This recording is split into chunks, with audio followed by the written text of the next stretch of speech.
ગુજરાત ફર્સ્ટનું studio on wheels Junagadh પહોંચ્યું ત્યારે ડોક્ટર વિવેક કુમાર ભટ્ટે જેન્સી કાનાબારની સાથે સંવાદ કર્યો।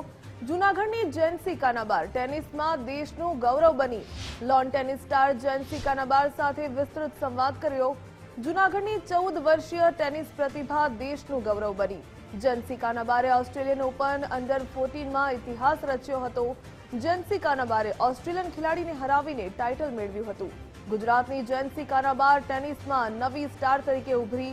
પિતા દીપકભાઈ કાનાબારના સમર્થનને પગલે જેન્સીને સફળતા પ્રાપ્ત થઈ।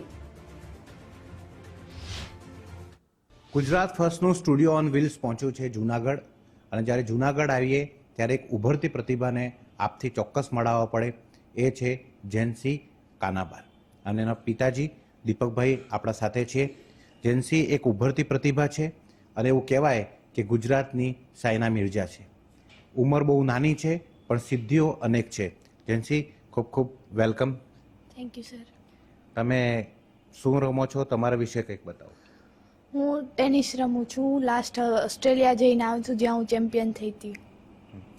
દીપકભાઈ, આપ વિસ્તારથી બતાવો, જેન્સી કેટલા વર્ષથી ચાલુ કર્યું એનું રમવાનું અને અત્યાર સુધીની સિદ્ધિઓ વિશે।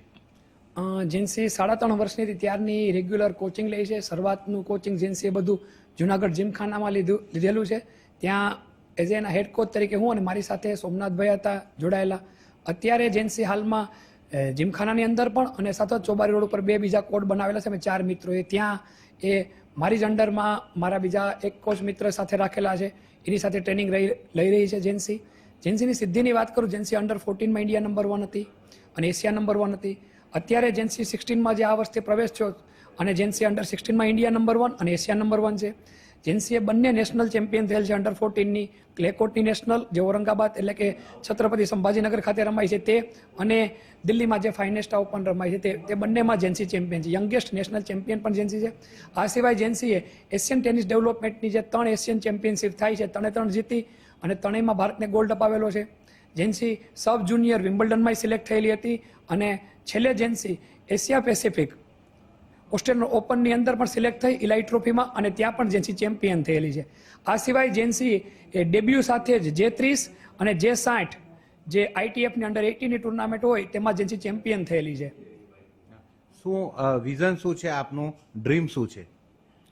અમારું મેઇન ડ્રીમ તો વુમન્સના ગ્રાન્ડ સ્લેમ જીતવા ચારેય અને ઓલિમ્પિકમાં દેશને ગોલ્ડ અપાવવો, આ અમારો ટાર્ગેટ છે સર। તમારા રોલ મોડલ કોણ છે? નોવાક જોકોવિચ। શું ગમે છે ખાસ એમના વિશે? એમનો માઇન્ડસેટ બહુ સારું હોય છે। અને આપણે કેટલા કલાક રોજની પ્રેક્ટિસ કરીએ છીએ? હું દિવસમાં 7 કલાક પ્રેક્ટિસ કરું છું, સવારે 7 થી 10 ને સાંજે 4 થી 8। અને ભણવાનું ચાલ્યું છે જોડે જોડે? હા। અને કરવું શું છે, ડ્રીમ શું છે, અચીવ શું કરવું છે? મારે હવે આગળ જતા વુમન્સના ગ્રાન્ડ સ્લેમ જીતવા છે ને ઓલિમ્પિકમાં ભારતને ગોલ્ડ અપાવવો છે। ભારતને ગોલ્ડ અપાવવો છે ઓલિમ્પિકમાં, અને આ પ્રતિભા છે આપણે ગુજરાતની દીકરીમાં। એમના ફાધર ખૂબ મહેનત કરી રહ્યા છે, સરકાર બી બધા પ્રકારના સહયોગ આપે છે, પણ શક્તિદૂત યોજનાનો લાભ આ દીકરીને મળે તો વધારે એના માટે એક સારું રહેશે।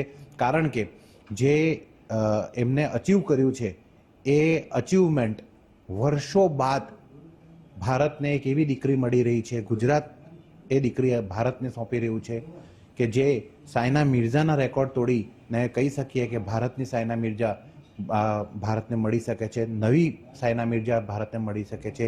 જેન્સી કાનાબારના રૂપે નવી સાયના મિર્ઝા મળી શકે છે અને વિશ્વ ચેમ્પિયન થવાનો એનો ડ્રીમ છે એ સાકાર થઈ શકે છે। બધાના સાથ સહયોગ અને સહકારની આવશ્યકતા છે અને બધા લોકો ખૂબ એને પ્રેમ આપે, ખૂબ એને આશીર્વાદ આપે, એ જ કામના સાથે જય ગિરનારી, જય ભવ।